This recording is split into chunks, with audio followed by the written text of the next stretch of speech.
estava arrebentada por dentro. É isso que a veterinária que trabalhou no caso do Orelha falou sobre ele. No dia 15 de janeiro de 2026, o Orelha, que era um cãozinho comunitário da Praia Brava de Florianópolis, Santa Catarina, um cãozinho idoso de 10 anos, foi atacado por um bando de adolescentes e morto, enquanto eles brincavam de quem dava porrada mais forte com pregos na cabeça dele.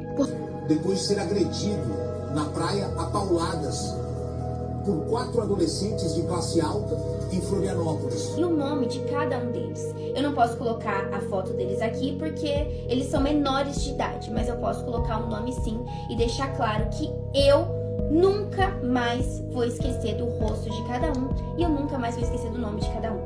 O que vocês puderem compartilhar sobre a Orelha, não precisa ser esse vídeo, mas o que vocês puderem compartilhar, compartilhem. Não deixem esse assunto morrer, vamos fazer isso chegar nas grandes mídias e vamos fazer com que a Orelha tenha justiça